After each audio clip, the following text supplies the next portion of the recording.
معتزلہ کون ہے اور کیا آج بھی موجود ہے؟ سوال یہ ہے کہ معتزلہ کون ہیں اور کیا یہ آج بھی موجود ہیں؟ دیکھیں، معتزلہ ایک کلامی فرقہ وجود پذیر ہوا مسلمانوں کے اندر جب انتشار پیدا ہوا ہے، فکری انتشار، تو مختلف کلامی فرقے وجود میں آئے۔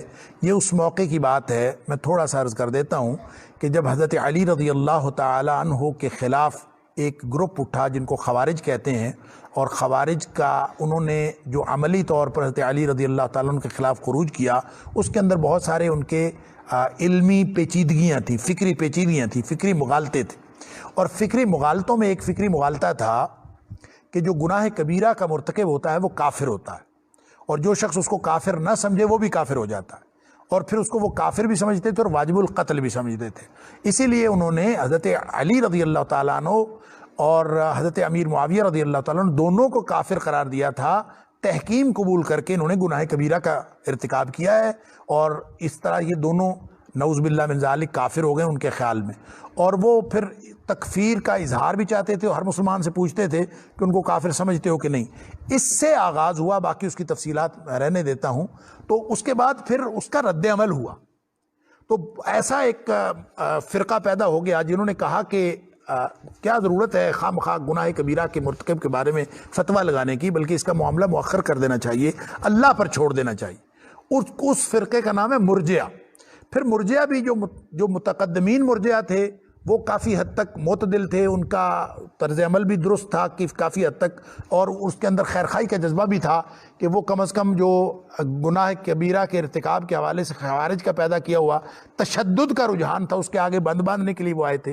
لیکن جو متاخرین مرجئہ ہیں ان کے اندر یہ بے عملی آ گئی کہ انہوں نے کہا جی گناہ انسان کو نقصان ہی نہیں دیتا، جس طرح کافر کو کوئی نیکی فائدہ نہیں دیتی، اسی طرح گناہ ایمان کو نقصان ہی نہیں دیتا، جتنے مرضی گناہ کرتے جاؤ مومن ہے خیر چل، یعنی گناہ کا تعلق ایمان کے ساتھ رہا ہی نہ۔ اب یہ ایک بہت بڑی ایک اور گمراہی پیدا ہو گئی۔ تو اسی دور میں یہ جو پھر اس کے بعد وعیدیہ پیدا ہوئے، وعیدیہ جو ہیں انہوں نے کہا جی نہیں، جو وعدے وعید اللہ تعالیٰ نے وعدے کیے ہیں نیکیوں کے وہ بھی پورے ہو کر رہیں گے، اور جو اللہ تعالیٰ نے وعیدیں سنائی ہیں وہ بھی پوری ہو کر رہیں گی، ہر چیز کو مؤخر کر دینا درست نہیں ہے۔ تو یہ ایک دوسرے کے رد عمل کے طور پر تحریکیں کھڑی ہوتی رہیں۔ امام حسن بصری رحمہ اللہ کے زمانے میں کہتے ہیں کہ ایک اسی کلامی مباحث کے دور میں ایک فرقہ پیدا ہوا ہے جس کو معتزلہ کہتے ہیں۔ معتزلہ کا لفظی معنی جو ہے الگ ہو جانے والے، اعتزل عن الناس ہے، اور اس کے لیے ایک واقعہ تاریخ میں بیان کیا جاتا ہے کہ حسن بصری علیہ الرحمہ کی محفل میں کسی شخص نے سوال کیا کہ گناہ کبیرہ کا مرتکب کافر ہے کہ مومن، وہی بات جو ہر جگہ چل رہی تھی۔ تو ابھی امام حسن بصری نے جواب نہیں دیا تھا، تو ایک شخص محفل میں بیٹھا ہوا تھا، اس کا نام تھا واصل بن عطا۔ اس نے کہا کہ المنزلۃ بین المنزلتین، کہ یہ جو گناہ کبیرہ کا مرتکب ہے نہ کافر ہے نہ مومن ہے، بلکہ یہ دونوں منزلوں کے درمیان ایک منزل پر ہے، نہ کافر ہے نہ مومن۔ اب یہ بالکل ایک نئی بات تھی، اس سے پہلے کافر کہنے والے بھی تھے، مومن کہنے والے بھی تھے۔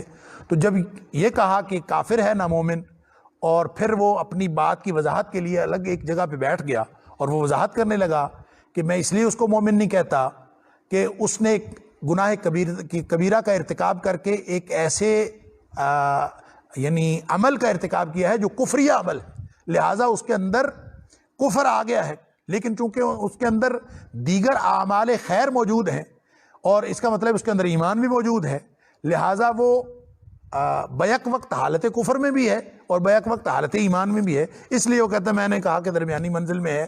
اور یہ الگ بات ہے کہ اس نے بعد میں اس کو بھی دائمی جہنمی کہا کہ اگر توبہ کیے بغیر مر گیا تو وہ دائمی جہنمی ہے، گویا خوارج والا ہی اس کا نقطہ نظر تھا، لیکن بظاہر اس نے ایک نیا نقطہ نظر پیش کیا تھا۔ تو کہتے ہیں کہ ان کی وجہ تسمیہ یہ ہے کہ حسن بصری علیہ الرحمہ نے اس کو دیکھ کر کہا تھا اعتزل عنا، یہ شخص ہم سے الگ ہو گیا، اس نے بالکل ایک یعنی عملی طور پر بھی الگ ہو گیا، الگ بیٹھ گیا، اور فکری طور پر بھی اس نے ایک نیا مسئلہ پیدا کیا، تو وہ اپنے آپ کو الگ کہلانے لگے۔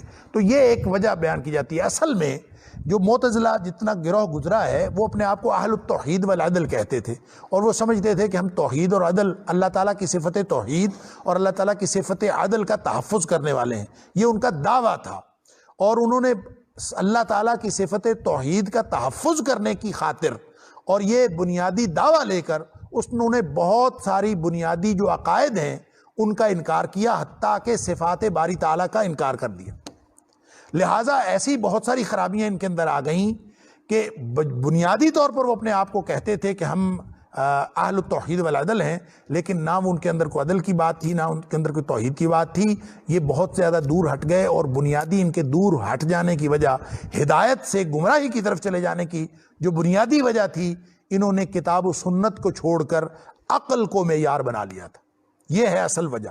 ان کا جو منہج فکر تھا وہ کتاب و سنت پر عمل کرنے کی بجائے وہ عقل کو معیار بناتے تھے۔ وہ کہتے تھے کہ عقل اور وحی ان کے درمیان جب کبھی ٹکراؤ آ جائے، تعارض آ جائے، تو وحی کی تشریح اس طرح سے کرنی چاہیے کہ وہ عقل کے مطابق ہو جائے۔ لہذا معیار انہوں نے عقل کو قرار دیا۔ اسی وجہ سے بے شمار چیزیں جو ہیں بنیادی دین کی، ان کا انکار کرنا ان کو لازم آ گیا۔ عقل کے تقاضے پورے کرتے کرتے وہ ہدایت کی منزل سے بہت دور نکل گئے۔ اس لیے ایک گمراہ گروہ جو نصوص کا انکاری تھا، کتاب و سنت کی واضح جو تعلیمات تھیں ان کا بھی انکار کرنے سے وہ باز نہیں آتے تھے، اس لیے کہ وہ عقل کے تقاضوں کو پورا کرنے میں لگے رہے۔ اس گروہ کا نام ہے معتزلہ۔ یہ تو ہو گئی تاریخ کی بات، اس کا خلاصہ میں نے عرض کر دیا۔ رہ گئی بات کہ آج بھی کوئی گروہ معتزلہ کا موجود ہے۔ بالکل ہر وہ شخص جو نصوص کو عقل کی بنیاد پر چھوڑ دیتا ہے اور وہ کہتا ہے کہ یہ دیکھیں آج کا دور جو ہے اس کو کہتے ہیں لاجک اور سائنس کا دور۔ تو آج کے دور میں لوگ کہتے ہیں کہ it make sense, it doesn't make sense, یہ بنیاد بن گئی۔ لاجک کیا ہے؟ لاجک ہے تو ٹھیک ہے، نہیں ہے تو نہیں ٹھیک۔ لاجک کیا ہوتی ہے؟ منطق کیا ہوتی ہے؟ منطق تفکر کے اصولوں کو کہتے ہیں، یعنی صحیح فکر کے اصولوں کی سائنس کا نام منطق۔ تو آج کے دور میں ہر چیز جب ہم منطق کے معیار پر پرکھیں گے یا اس لاجک کی بنیاد پر پرکھیں گے جس کی بنیاد میں سائنٹیفک نالج ہے، سائنس کی، اور وہ جو ظاہری جو مفروضے سے شروع ہو کر تجربے سے نکل کر کلیہ بنتا ہے، جب اس علم کو بنیاد بنا کر ہم کسی لاجک کی بنیاد پر نصوص کو پرکھیں گے، کتاب و سنت کی تعلیمات کو پرکھیں گے، تو یہ وہی طرز فکر ہے جو معتزلہ کا طرز فکر تھا۔ لہذا نام ان کا معتزلہ ہو یا نہ ہو، یہ طرز فکر تو وہی ہے۔